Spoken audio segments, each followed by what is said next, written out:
or trust in his deliverance. Yet he gave a command to the skies above and opened the doors of the heavens. He rained down manna for the people to eat. He gave them the grain of heaven. Men ate the bread of angels. He sent them all the food they could eat.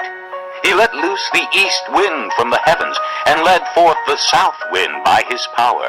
He rained meat down on them like dust, flying birds like sand on the seashore.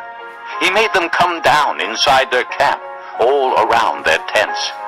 They ate till they had more than enough, for he had given them what they craved. But before they turned from the food they craved, even while it was still in their mouths, God's anger rose against them. He put to death the sturdiest among them, cutting down the young men of Israel. In spite of all this, they kept on sinning. In spite of his wonders, they did not believe. So he ended their days in futility and their years in terror. Whenever God slew them, they would seek him. They eagerly turned to him again. They remembered that God was their rock, that God Most High was their Redeemer. But then they would flatter him with their mouths, lying to him with their tongues. Their hearts were not loyal to him. They were not faithful to his covenant.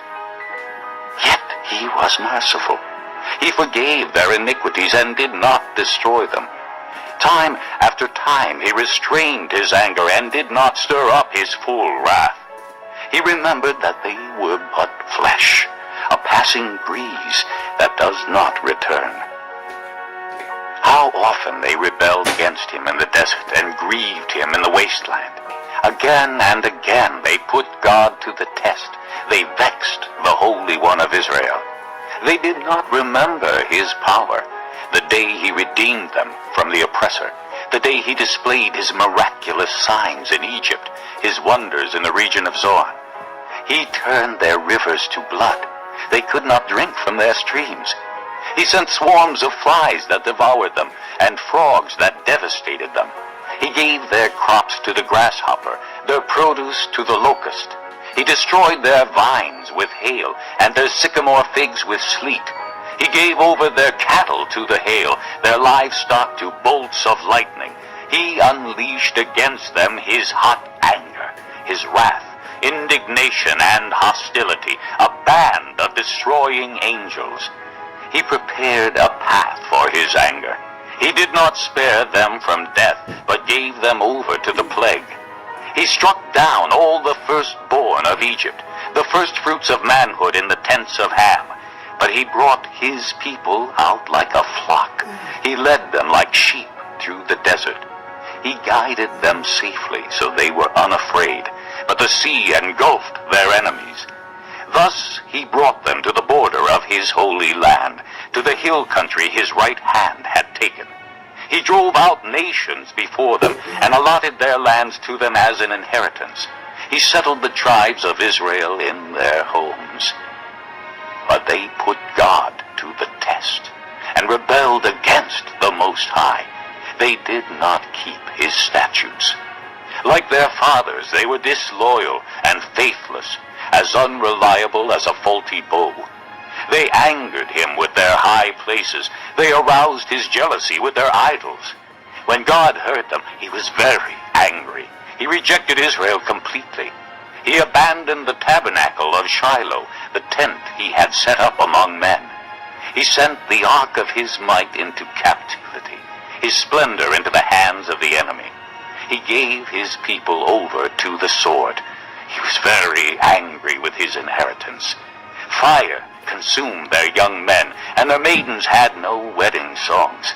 Their priests were put to the sword, and their widows could not weep. Then the Lord awoke as from sleep, as a man wakes from the stupor of wine. He beat back his enemies. He put them to everlasting shame.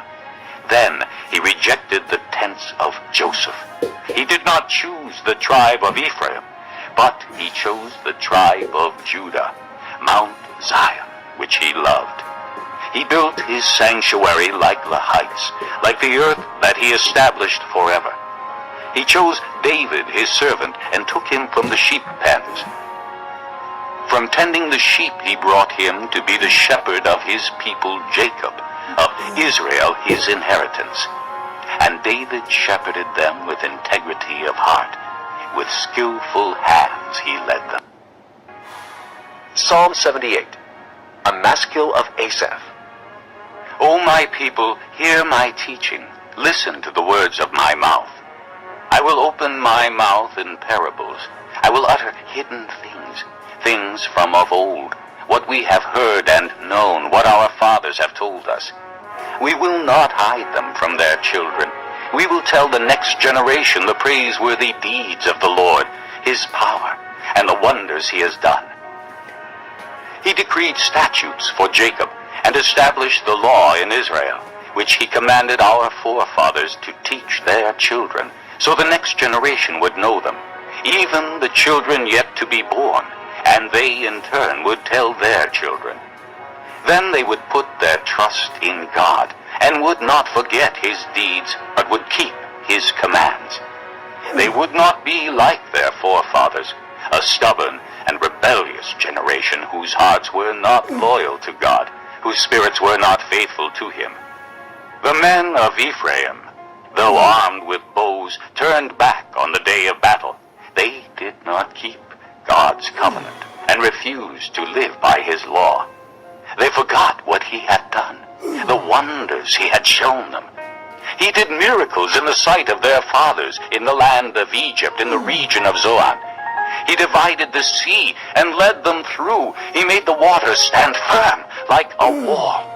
He guided them with the cloud by day and with light from the fire all night. He split the rocks in the desert and gave them water as abundant as the seas.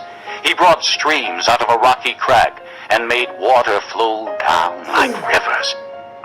But they continued to sin against him, rebelling in the desert against the Most High. They willfully put God to the test by demanding the food they craved. They spoke against God, saying, "Can God spread a table in the desert?" When he struck the rock, water gushed out and streams flowed abundantly. But can he also give us food? Can he supply meat for his people? When the Lord heard them, he was very angry. His fire broke out